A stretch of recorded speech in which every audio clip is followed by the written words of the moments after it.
প্রিয় ছাত্রছাত্রীরা, আগের একটা ভিডিওতে গেট সম্পর্কে তোমাদেরকে কিছু কথা বলেছিলাম। তোমরা ওখানে অনেকেই কমেন্ট করেছো গেট সম্পর্কে তোমরা জানতে চাও। বলে রাখি, গেট সম্পর্কে তোমরা যে কমেন্টগুলি করেছো সেগুলো আমি পড়েছি। আজকের ভিডিওতে এই গেট সম্পর্কে আরো ডিটেলস তথ্য নিয়ে হাজির হয়েছি। কাজেই ভিডিওটা তোমাদের কাজে লাগলে অবশ্যই একটা কমেন্ট করো, চ্যানেলটাকে অবশ্যই সাবস্ক্রাইব করে অল যে অপশনটাই ক্লিক করে রাখো ভবিষ্যতে আরো নতুন নতুন ভিডিও পাওয়ার জন্য। চলো আর কথা না বাড়িয়ে আমাদের মূল জায়গায় চলে আসি। আমাদের গেট এক্সামটা সব থেকে প্রথম মনে রাখতে হবে, এটা কিন্তু আইআইটি অর্থাৎ IIT Guwahati, Indian Institute of Technology গুয়াহাটির মাধ্যমে নেওয়া হয়। এখানে যে ইনফরমেশনগুলো আমি তোমাদেরকে বলে রাখি, যে কারা এখানে এলিজিবিলিটি রয়েছে, অর্থাৎ এলিজিবিলিটি ক্রাইটেরিয়া কি, কত টাকা নেওয়া হয়, কি সাবজেক্ট, এই সম্পর্কে ডিটেলস, কোন সময় ফর্ম ফিল আপ হয়, সিলেবাস সম্পর্কে এত কিছু তথ্য আজকের ভিডিওতে দিতে চলেছি। কাজে ভিডিওটা কিন্তু অনেকটা লেন্থি হবে, ঠিক আছে? এত কিছু কথা কম সময়ের মধ্যে বলা সম্ভব নয়, তোমরাও জানো। কাজেই তোমাদেরকে রিকোয়েস্ট করবো স্কিপ না করে পুরো ভিডিওটা মন দিয়ে দেখো। তোমাদের সমস্ত প্রশ্নের ইনফরমেশন এই ভিডিওতে নিখুঁতভাবে তোমরা পেয়ে যাবে। প্রথমে চলে আসি আমাদের কোন সময় এই ফর্ম ফিল আপ হয়। দেখো, মোটামুটি ফর্ম ফিল আপের টাইম থাকে অ্যাপ্রক্স আগস্ট থেকে শুরু হয় এবং শেষ হয়ে যায় সেপ্টেম্বর অক্টোবরের মধ্যে। এবং পরীক্ষা হয় কোন সময়? পরীক্ষা মোটামুটি ধরে রাখতে পারো পরীক্ষার টাইম ফেব্রুয়ারি করে হয়।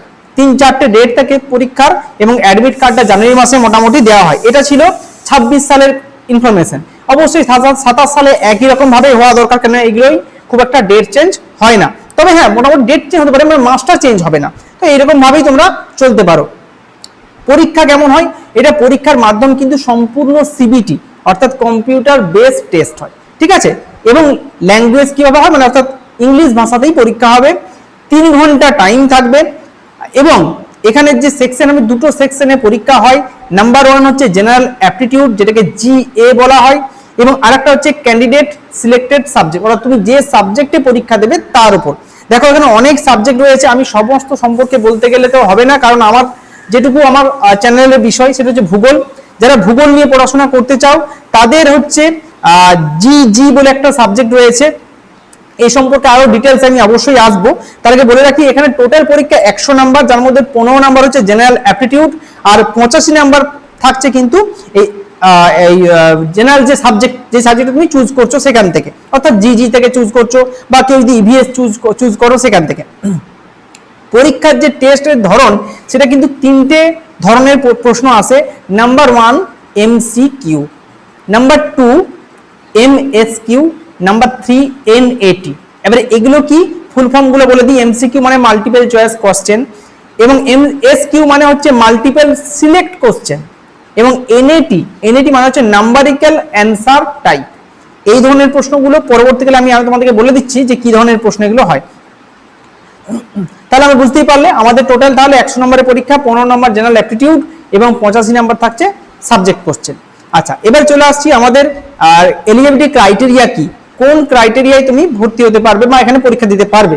তো দেখো, প্রধানত যারা বিএসসি করছো এবং 3rd ইয়ার এবং তার থেকে বেশি পড়েছো, বিএসসি ডিগ্রি করছো জিওগ্রাফিতে, তারা অবশ্যই পরীক্ষা দিতে পারবে। বিএসসি ডিগ্রি 3rd ইয়ার পাস হতে হবে।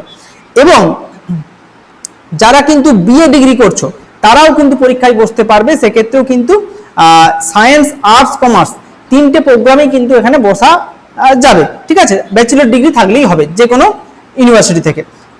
এছাড়াও যারা এমএসসি করছো, এমএসসি করলেও কিন্তু চান্স পাবে, স্বাভাবিক।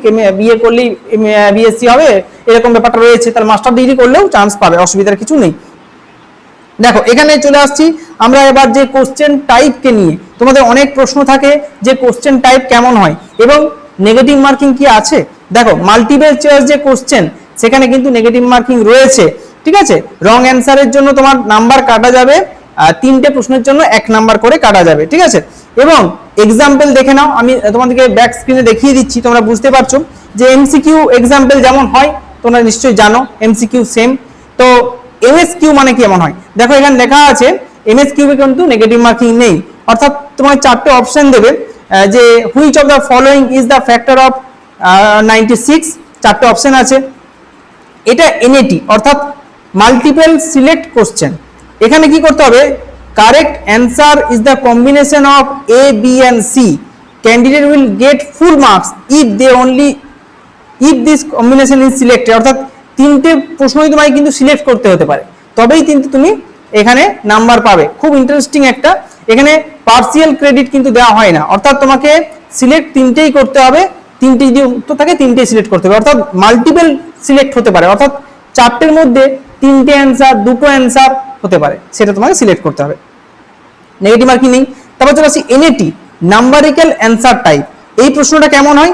এনএটি মানে দেখো এখানে লেখা আছে একটা প্রশ্ন, আমি এক্সাম্পল দেওয়া রয়েছে স্ক্রিনে, দেখে নাও ক্যাটাগরি কোশ্চেন। এখানে অর্থাৎ এই টাইপের, অর্থাৎ একটা শূন্যস্থান পূরণের মতো থাকতে পারে, সেখান থেকে তোমাকে অ্যান্সার বের করতে হবে। এটাকে বলা হচ্ছে নাম্বারিক্যাল অ্যান্সার টাইপ। এখানে হচ্ছে ক্যান্ডিডেট আর advice to round off only at the end of the calculation and not at intermediate stage of the calculation. অর্থাৎ তুমি এই লাইনটা ভালো করে পড়লেই বুঝতে পারবে কি ধরনের প্রশ্ন এখানে আসতে পারে, ঠিক আছে? আচ্ছা, এরপর চলে আসছি আমাদের যে সিলেবাস। দেখো সিলেবাসে তো অনেক কিছু লেখা আছে, মোটামুটি কোনটা সিলেবাস সেগুলো আমি একটু ডিটেলসে তোমাদেরকে বলে দিই।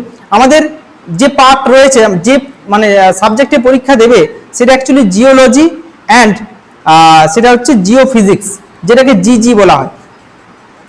কি সিলেবাস আছে, ডিটেল সিলেবাস তোমরা অবশ্যই যে অফিসিয়াল ওয়েবসাইট রয়েছে গেটের, সেখান থেকে পেয়ে যাবে।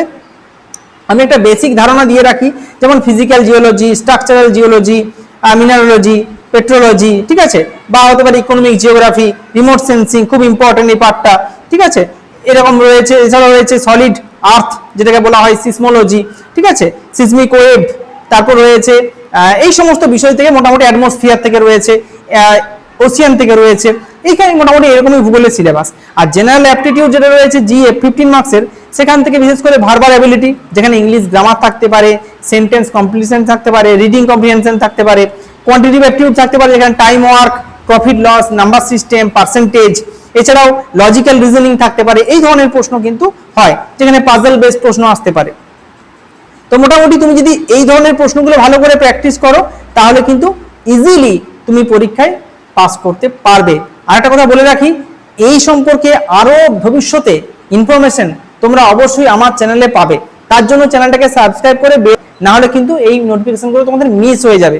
কাজেই যারা চাইছো গেট এক্সাম দিয়ে হায়ার স্টাডি করতে, তারা অবশ্যই চেষ্টা করবে এই ধরনের প্র্যাকটিসটা এখন থেকে শুরু করার। অর্থাৎ যখনই ফর্ম ফিল আপ শুরু হোক না কেন, তোমার মানে পরীক্ষার প্রিপারেশনটা ওটা কিন্তু আগে থেকেই শুরু করতে হবে, নাহলে কখনোই পরীক্ষায় পাস করতে পারবে না। তাহলে সিলেবাস অনুযায়ী তুমি অবশ্যই প্রিপারেশন নিতে শুরু করো।